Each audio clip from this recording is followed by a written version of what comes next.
Welcome to Veritas Half Hour. Veritas Half Hour is our weekly television program where we discuss quality formation and academic excellence at Veritas University, Abuja. My name is Cyril Ole. In this week's edition, we'll take you around the proposed Faculty of Law of Veritas University, Abuja, where we also speak with Reverend Father Barista Dr. Anthony Azuike, who is the coordinator for the proposed law program. Please watch and appreciate us. Thank you so much. We have Reverend Father Dr. Barista Anthony Azuike. Reverend Father Dr. Barista Azuike is the coordinator for law program at Veritas University, Abuja. Father, you're welcome. Thank you. Father is responsible for starting the law program. He is also responsible for babysitting, as it were, and making sure that the program comes to fruition.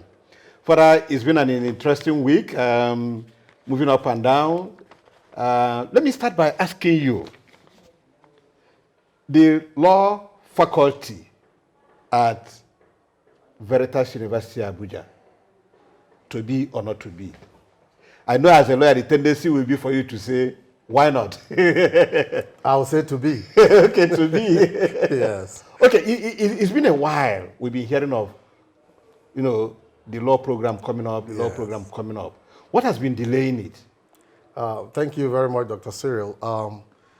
The law program, as you know, is not like any other course of study in a university. Mm-hmm.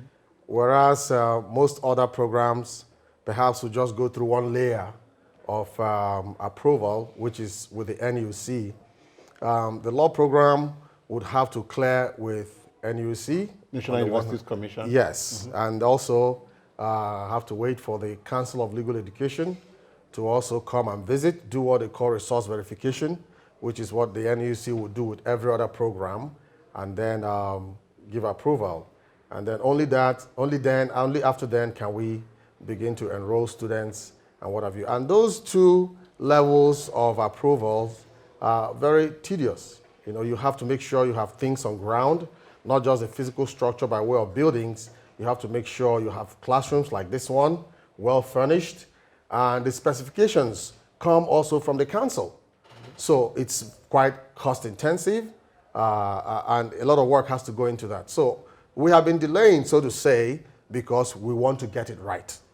We have been putting every iron in the fire to be sure that when we start well and start strong. Okay. That's what has been going on. So where are we now with approval from the National Universities Commission, as well as approval from the Council for Legal Education in Nigeria? All right, thank you very much. I must say that thankfully, in December of 2020, last year, we were privileged to have the National Universities Commission, the NUC, come to look at our resources by way of resource verification exercise.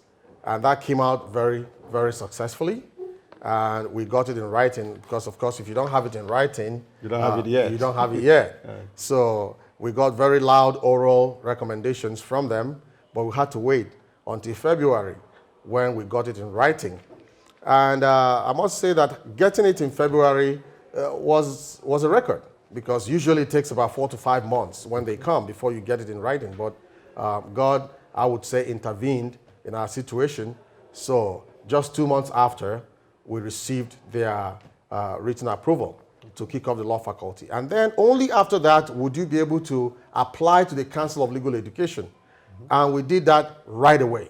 As soon as we received the approval from NUC, same day, we sent out the letter to the Council of Legal Education to come and do the same resource verification and give us their own level of approval. Okay. And gladly, we received the delegation from the Council of Legal Education, led by the Director General himself of the Nigerian Law School, and the Council, and the Secretary of the Council of Legal Education, Mrs. Max Oba. They were all here, and in a team of other people, numbering 6 in total.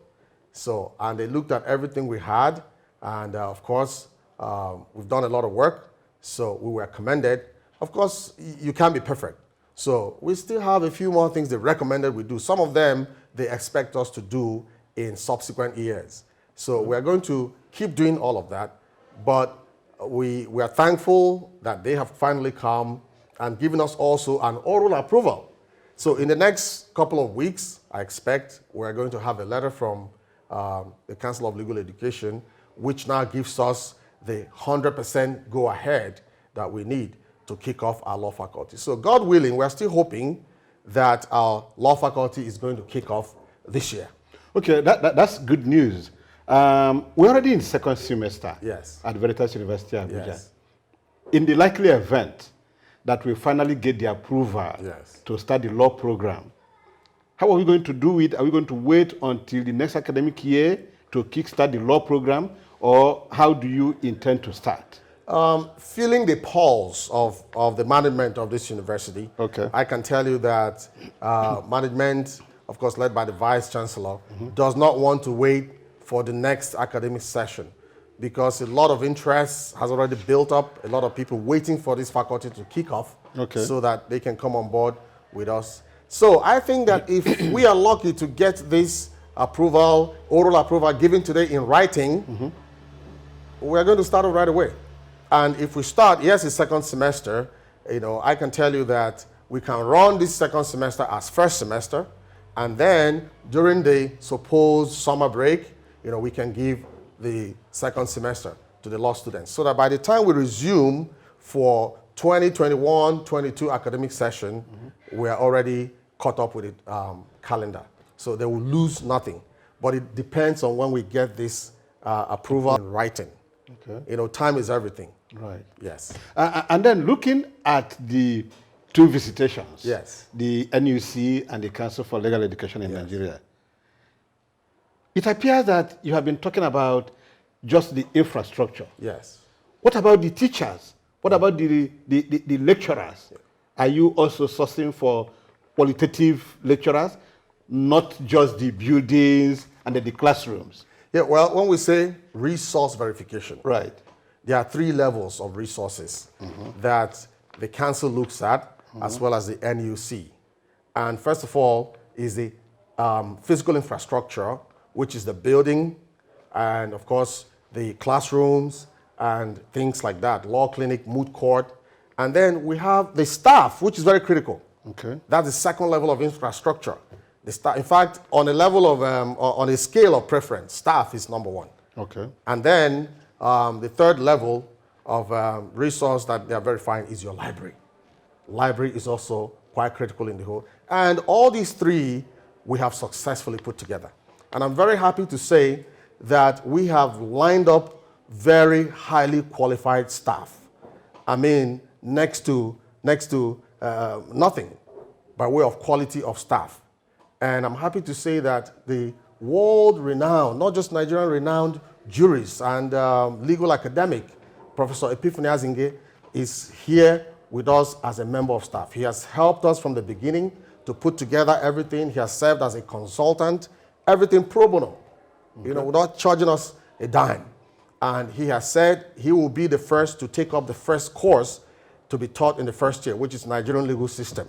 And to have Professor Epiphany Azuike teach you in first year, you are in for a great start. Really? I can tell you that. And we have people like Professor Paul Idonije also, who are just retired from the Nigerian Institute of Advanced Legal Studies.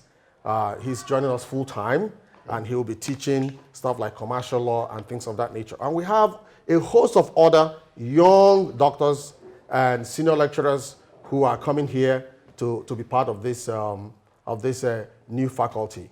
And in October of last year, we had a very detailed interview where we hired some of these people who are joining us. They were all here today for this resource verification. And I must tell you that the council was very, very impressed with the quality of hands that we have assembled for this law faculty.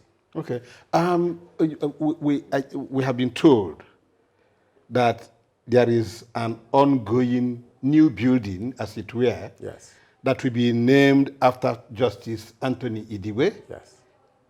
Has that building been completed? That building is nearing completion as we speak. So today is almost being roofed completely. They are at the roofing level at this point. And we're hoping that in the next couple of months, that building will be ready. And then the law faculty can move from this block A, which is serving as the temporary site, into that permanent site, where we have designed a state-of-the-art law faculty. Next to none in this country, because that's our aim. Our aim is to be the best, to have the highest quality, both in teaching and learning and research. That's our aim, and you have to have the facilities. So building is one very important facility.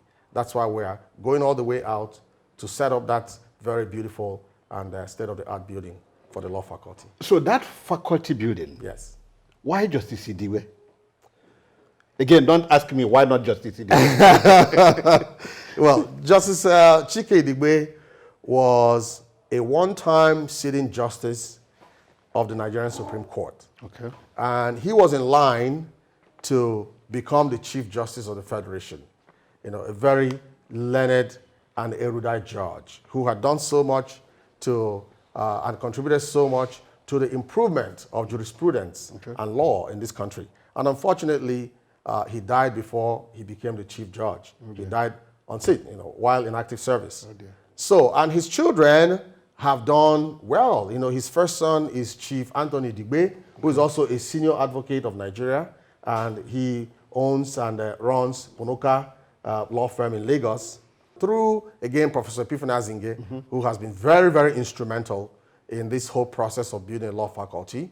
Through his wisdom and counsel, we're able to contact the family and float the idea to them that we would like to honor your father in this way. Would you be interested in that? And of course, such things would mean that the family would have to give some financial support to the project. And they gladly agreed. So the Digwe family, you know, in exchange for that honor for their father, has really, really stepped up to the plate in helping us in funds drive and ideas and other things to help us put up that building, which will become the permanent site of the law faculty. So I guess that in a nutshell is why the building is named Justice Chike Idigbe Faculty of Law. And we're grateful for that. Let's talk briefly about the school fees. It's important. Yes, sure. Money is important. It's important. What do you think the potential students should be thinking about? Currently, the tuition for VERITAS University runs anywhere between 650,000 to 700,000, depending on what you're studying. And if you ask me, compared to other private universities in the country, that's pretty, you know, affordable, you know, comparatively, you know, if you compare to other private universities. And that is because we are not just, as they always say, faith-based university. We are a Catholic university. And we are conscious of the value of education and also the need to make it affordable to those who otherwise would not be able to afford such quality education as is being given in VERITAS University. So that said, law also being a different animal of its own and very cost intensive, we are looking at something slightly more than that. Currently, the proprietors of this university, which are the bishops of this country, Catholic Bishops Conference owns this university, and the management of the university are still deliberating on where to peg it. I think the question is, what will be reasonable and what will be affordable? Reasonable in the sense that you can't provide quality education, especially in a discipline like law, with very cheap money. You know, you have to have something reasonable to be able to give the quality that, you know, we are looking at providing. So far, they have not come to a conclusion. But if you ask me, my guess would be anywhere in the neighborhood of 1 million. And the bishops could decide to make it cheaper. You know, that will be fine as well. Now you keep making me feel jealous. Law being a different animal. I was thinking that mass communication is a different animal. So what is it special in the law program? Well, not until I went to the University of Southampton in England to study law, I now understood what it meant to be a learned person. The volume of studying alone, together with the areas you venture into. In fact, if you're studying law, you get into medicine, you get into psychology, you get into all kinds of things, even physics sometimes, in trying to prove a case. And they make you go into all of that by way of research and studying and reading past cases and textbooks and journals and all of that. And then at the end, you are expected to come out to be a learned gentleman, not just a learned man. Meaning, as they say, when you go to law school, you must be fit and proper. And of course, we have seen lawyers, well-educated lawyers, doing exploits in the world. Lawyers, most US presidents over time have been lawyers. In very sane climes where things work, most of the legislators are lawyers. It's not here where you have people that don't even know anything about the law, trying to make the law. So law gives you an opportunity to be the best of anything you want to be. You have lawyers as captains of industry, you have lawyers as company secretaries, you have lawyers as entrepreneurs, things of that nature. Law prepares you for any field that you want to, carry on in this life.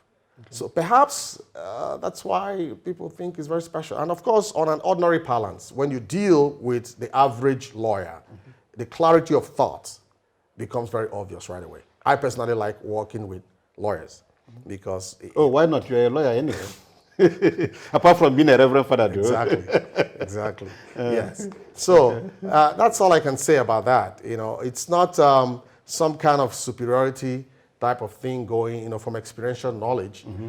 There's a lot that goes into studying law.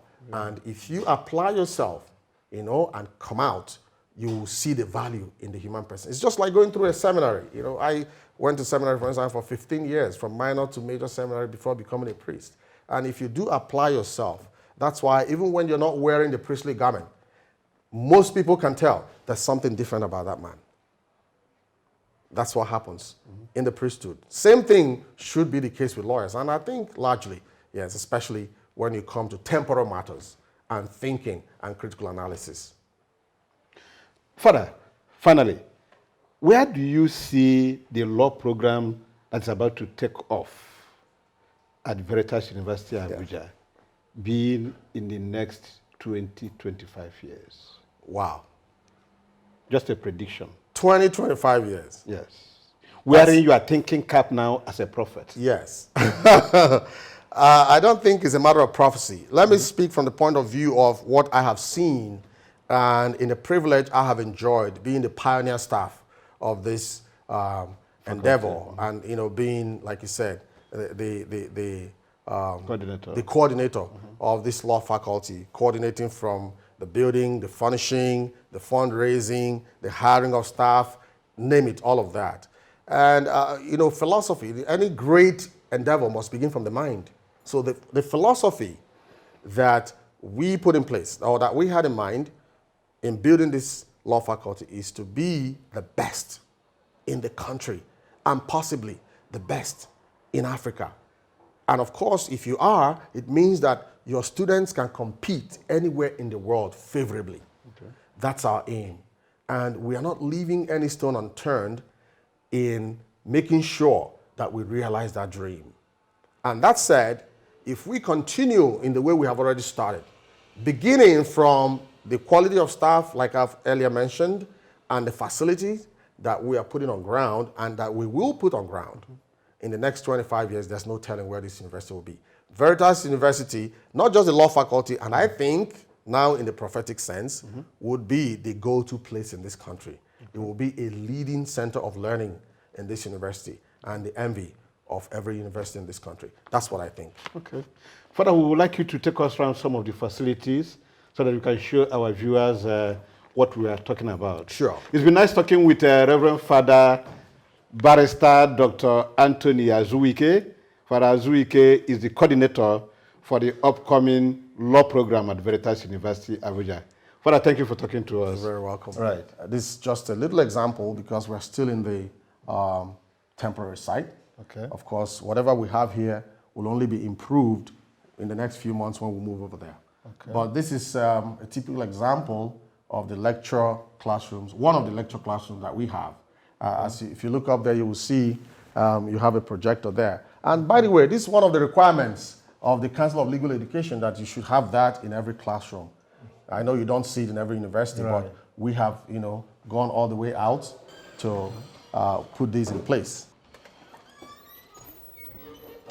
This is a seminar room, and again, it's just a small seminar room. We are going to have a couple of these in the new building when we're done, and as you can see, we have a projector up there, and that thing there is not just a whiteboard; it's a smart board.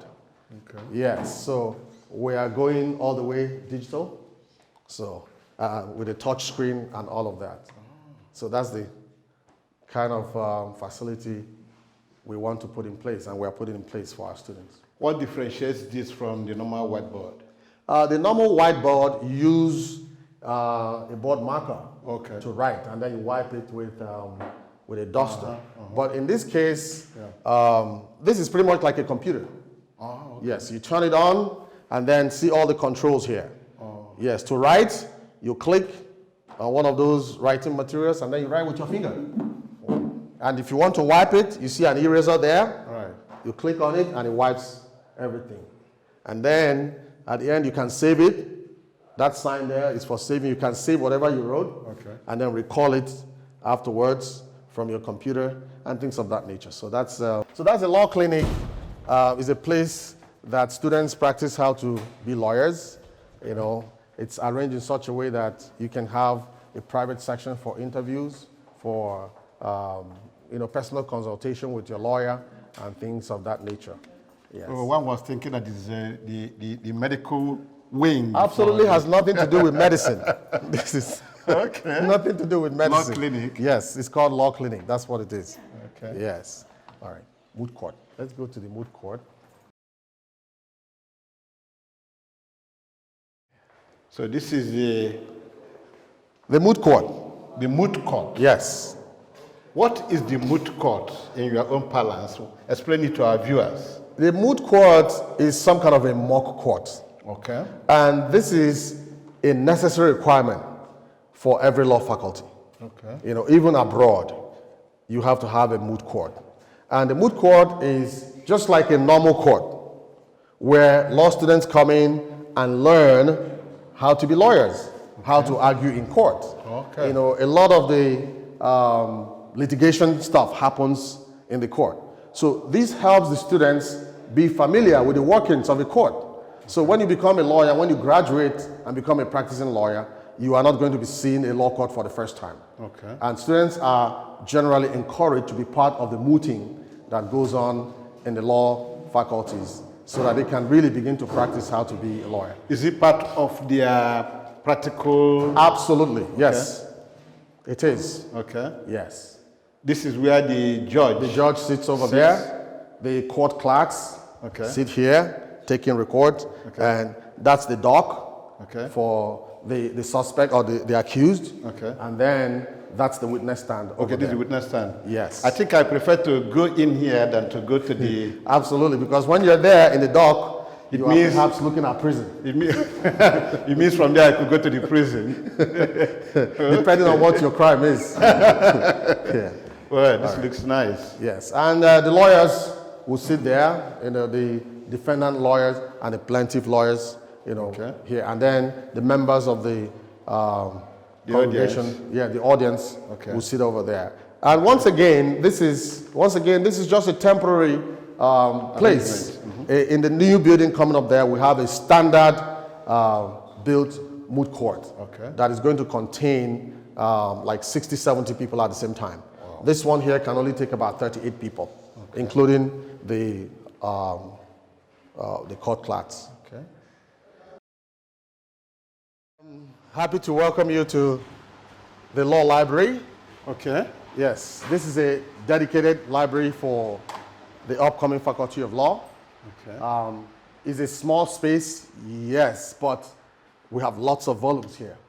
Lots of books. Close to 2,000 volumes we have here. Law reports, law journals, weekly reports, textbooks, and what have you. So this place takes 32 people sitting. Okay. Yes. But when the new law library is in full swing, it can take 200 students at the same time, reading space only. Okay. And then, of course, lots and lots more of shelves of books. Yes. And when that time comes, I am going to be appealing to all learned people, lawyers, and those who can afford it to please send us their used books. So we're going to be doing a book drive very soon to be able to equip our law faculty even more. So we're appealing to the public. Anybody that has access to law books, Veritas University can use it. Just contact me on my cell phone, 081-055-97468. I will pick up from you anywhere in the country where you are. Thank you, Father. The e-library, That's